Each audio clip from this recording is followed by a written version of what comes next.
Kita itu akan diuji dengan sesuatu yang paling kita cintai.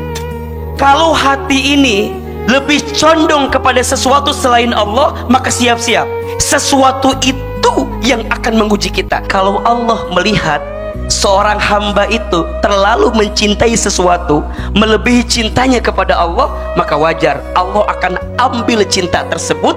Kenapa? Karena Allah berharap hambaku kembali lagi kepadaku.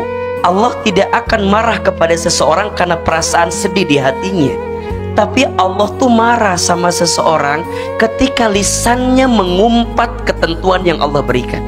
Allah nggak adil, kenapa Allah tuh begini sama saya? Itu yang hati-hati keluar. Justru Anda itu diuji. Kenapa? Karena Allah inginkan dua hal kepadamu. Tolong catat. Kenapa Allah masih menguji kamu orang beriman? Satu,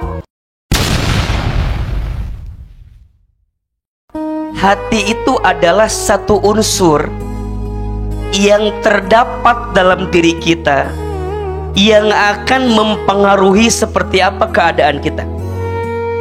Kata Nabi Shallallahu Alaihi Wasallam, di dalam diri manusia itu ada segumpal daging, yang jika segumpal daging ini baik, baik seluruhnya. Dan jika segumpal daging ini buruk, maka buruk seluruhnya. Apa segumpal daging itu? Nabi menyampaikan, segumpal daging itu namanya apa? Hati. Pertanyaannya, kenapa dalam bahasa Arab hati itu disebut dengan kolbu? Kolbu itu apa artinya? Sesuatu yang mudah terbolak-balik. Makanya ada doa kan, ya muqallibal qulub, duhai Allah yang mudah membolak-balikan hati. Maka kolbu itu mudah terbolak-balik. Maka izin mohon maaf, yang namanya hati memang perasaannya beda-beda. Ada senang, tapi juga ada sedih. Ada sikap menerima, tapi juga ada sikap kecewa. Ada sikap hatinya tenang, ada juga sikap hatinya gelisah. Sekarang tanya, kita ini kalau sedih boleh apa boleh? Kita sedih boleh? Gelisah boleh? Kecewa boleh? Itu hati. Hati itu kecewa wajar, hati itu gelisah wajar, hati itu sedih wajar. Yang tidak boleh, catat, berlebihan dalam kesedihan dan kekecewaan. Ujungnya apa? Kalau kita berlebihan dalam kekecewaan, dalam kesedihan, maka mohon maaf, kita akan menghilangkan kesempatan baik yang Allah berikan untuk kita. Maka sebenarnya yang Allah pengen itu hati kita kan tenang. Yang Allah pengen itu hati kita bisa menemukan kedamaian. Tapi sayang, kenapa ya kok nyatanya kadang-kadang hati ini suka nggak ketemu titiknya itu? Mohon maaf, kadang karena ada satu hal yang kadang-kadang kita lupakan dalam hidup. Apa? Ternyata dalam hati ini ada ruang yang kita isi, bukan ruangnya untuk Allah, tapi kita isi dengan hal-hal yang lain yang membuat kita dikecewakan dengan keadaan dalam kehidupan kita. Maka mohon maaf teman-teman sayang, jangan kaget. Kita itu akan diuji dengan sesuatu yang paling kita cintai. Kalau hati ini lebih condong kepada sesuatu selain Allah, maka siap-siap sesuatu itu yang akan menguji kita. Kenapa? Karena salahnya kamu yang harusnya menempatkan Allah di hatimu, tapi kamu menempatkan yang lain, sehingga yang lain itu menyakiti hidup. Coba dicek, selama ini ketika teman-teman tersakiti, terluka, apakah yang hadir Allah atau yang hadir adalah kebencian dan kedengkian kepada orang yang menyakiti kita? Kan bawahnya jadi kesel kan? Ujungnya kan kita jadi menyesali keadaan, ya nggak sih? Jadi menyesali apa yang sudah terjadi, mikir ulang berkali-kali. Coba dulu. Buat apa ngomongin coba dulu? Udah terjadi apa enggak? Sudah. Teman-teman mau bilang coba dulu, udah terjadi. Buat apa? Yang terjadi hanyalah mengulang luka yang kedua kalinya. Ujungnya galau, sedih kan? Jadi ujungnya capek, lelah, karena yang dipikirannya bukan Allah, tapi yang dipikirannya selain Allah. Dan ingat, Kata Imam Syafi'i rahimahullah, Allah itu maha pencemburu. Jadi kalau Allah melihat seorang hamba itu terlalu mencintai sesuatu, melebihi cintanya kepada Allah, maka wajar Allah akan ambil cinta tersebut. Kenapa?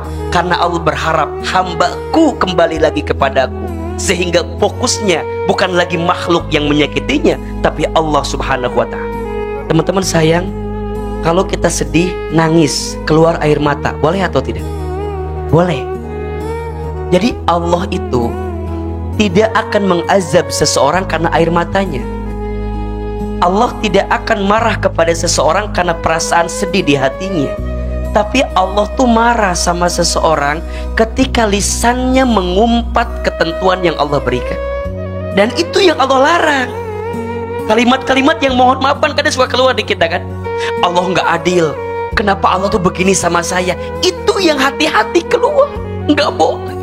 Maka gimana cara filternya? Gimana cara menghijabinya? Zikir. Keluarnya kalimat apa? Allah. Bahkan tidak akan keluar kalimat yang menyalahkan Allah subhanahu wa ta'ala. Maka hati-hati teman-teman. Salamatul insan fi hifdil lisan. Selamatnya manusia itu tergantung apa? Lisannya. Maka untuk apapun yang terjadi dengan kita, belajarlah mengungkapkan kalimat-kalimat yang baik. Karena Allah itu sesuai prasangka hambanya, dan prasangka itu diukur dari apa? Lisan. Apa yang keluar di mulutnya. Maka kata Imam Al-Ghazali, lisan itu etalase hati. Jadi kalau kamu mau lihat orang itu hatinya baik atau tidak, lihat apanya? Lisannya. Apa yang keluar di lisannya. Nah sekarang bukan hanya lisan, tapi lihat apa yang diposting di sosmednya, apa yang di repost di sosmednya, apa yang di share di sosmednya. Itu pun juga menggambarkan seperti apa kualitas hati. Aa, gimana caranya ya A, agar hati ini bisa lebih lurus dengan segala keadaan yang ada, dan dengan izin Allah kita bisa menemukan ruang di hati ini lebih lapang dengan keadaan yang ada. Tolong catat, zikir yang kuat. Ingat, hati ini akan menjadi tenang ketika kita berzikir kepada Allah. Ala bizikrillahi tatmainnul qulub. Ingatlah, hanya dengan berzikir kepada Allah hati menjadi tenang. Surat Ar-Ra'd ayat 28. Sekarang pertanyaannya, apa itu zikir? Setidaknya ada 3 makna yang harus teman-teman pahami tentang zikir. Yang pertama, zikir itu artinya mengingat Allah. Orang yang hatinya ingin lebih lapang, ingin lebih senang, ingin lebih tenang, maka ingat, rumus yang pertama, zikir yang kuat. Apa itu zikir? Mengingat Allah. Mulai hari ini, apapun yang terjadi dalam ingatan kita harus kembali kepada siapa? Kepada Allah. Sok sekarang tanya, kalau teman-teman punya masalah, biasanya yang teman-teman pikirin masalahnya atau Allahnya? Kalau teman-teman selama ini disakiti sama orang, yang teman-teman pikirin Allahnya atau orang yang menyakitinya? Mohon maaf ya, boleh jadi itu yang membuat teman-teman jadi berat dalam hidup. Teman-teman kalau mikirin orangnya jadi capek. Teman-teman akan mencari berbagai pertanyaan. Kok tega ya dia teh? Kalau yang dipikirin manusianya, mohon maaf ya, manusia itu berpotensi menyakiti kita. Manusia itu berpotensi mengkhianati kita. Manusia itu berpotensi menzolimi kita. Hanya ada satu zat yang tak akan pernah menyakiti kita. Hanya ada satu zat yang tak akan pernah mengkhianati kita. Hanya ada satu zat yang tak akan pernah menzolimi kita. Siapa itu? Allah. Maka biar hati ini lebih tenang, gimana? Zikir yang kuat. Zikir itu artinya mengingat Allah. Jadi yang di benak kita nggak ada yang lain, cuman Allah, cuman Allah. Kalaupun manusia menyakiti, ya memang manusia kok. Maka disitulah Allah berharap kepada kita, jangan terlalu berharap kepada manusia. Berharap kepada manusia itu patah hati yang disengaja. Dan ibu jangan kaget ya, yang sudah berumah tangga tolong catat, rumah tangga itu rumit. Jadi yang namanya rumah tangga diuji itu biasa.